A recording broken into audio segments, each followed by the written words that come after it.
okay, as a new, I mean, I'm just starting out as a voiceover person.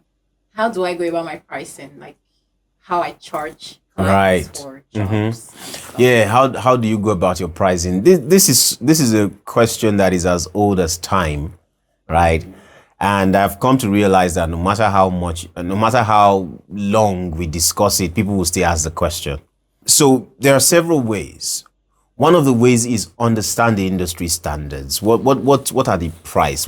I mean, like right now there's a rate which is general. Some people also have created rate guides or rate cards for themselves because they feel this is the amount I should charge. All right. Some people don't even have it, but they are charging So the you can money have that a, is. you have a personal card. Yes, you can create a personal rate card for yourself and say, okay, I want to charge this particular amount. But there's the industry standard as well. That's something that should guide you. That's a benchmark. It doesn't mean that, oh, you must take that amount, but that's something that should guide you in the right direction, right? So there's that. You can decide to say, I want to apply this. I want to even create my own and maybe increase it or just have it because I want to seem official, right? Some people have it in their minds. If you call them, they are not going below a particular figure. At the end of the day, is about doing the work and collecting the money that you think you are worth. It's not whether it is on paper or not. As far as they can pay you that money and you can defend it, that's really about it, right? Whether you're just starting out or you've been in the industry for a long time, it doesn't mean you can't charge any amount. Whether the one in the rate guide or the one you decide to create for yourself, whether it is the exact amount or it is not, you can charge. But the only thing is, how can you defend it? When the job is given to you, can you deliver like someone who will charge that amount? These are some of the matters or the questions that we keep asking. It's not as if you can't charge. The money is there. A client that has money will pay you, right? Or they feel like, okay, you're worth this. But I always try to balance this conversation and say, see, we have to be realistic, right? Even in making money as voice actors, we have to be realistic. Some people do not have enough confidence. Some people do not have enough experience to charge certain amounts. So if you tell them to charge that amount, it might be difficult. Now, I'm not saying this theoretically. I've experienced it several times because I train a lot of students, right? And the students reach out sometimes. How much should I charge for this thing? How much should I? I'm like, okay, this is between this and this, right? And you hear things like, King E, that's too much, oh.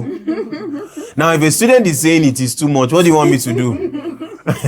You can't tell them, you can't go and start calling the clients for them. You understand? We don't have agents or anyone representing us, so you're talking with the clients. I won't be calling your clients and be negotiating on your behalf. No. So at the end of the day, if I say charge 100K and you go and tell the clients 100K and the client say, that's too much, that's too much. This 30K will give you, say, okay, no vex, bring them. What will I do? You understand? So we have to be realistic that in all honesty, some people have to grow into the kind of money they should charge. And that is also okay. You understand? That is also okay. If you feel like you have enough experience and you're just starting the voiceover industry, but you have experience in negotiation, you know what the industry is about, and you can defend your work, charge the amounts that you're supposed to charge, whether the rate card, whether the one you created for yourself or the one you just decide to call for the client to hear, whichever one, right? But at the end of the day, we should work towards making money. And you get whether it is big money, whether it is small money, whether little drops make it. So when you are just starting out and you're looking for the small jobs, because the truth is, as you grow in the industry, there's a level of confidence. As you start doing more work, big brands, there's a level of confidence is built that you can defend an amount. I say I'm charging 300,000 naira for these 60 seconds, and you don't want to budge. You're just good because you have done several jobs, right? Experience has shown you that it is possible to charge certain amount of money. But some people don't have that experience. They don't have that confidence. They don't have that negotiation skills. It is okay for them to grow through the process, right? Charge the small amount that you feel comfortable enough that you can charge as you keep building. But the thing is, you must always look to building and growing, even in your charging.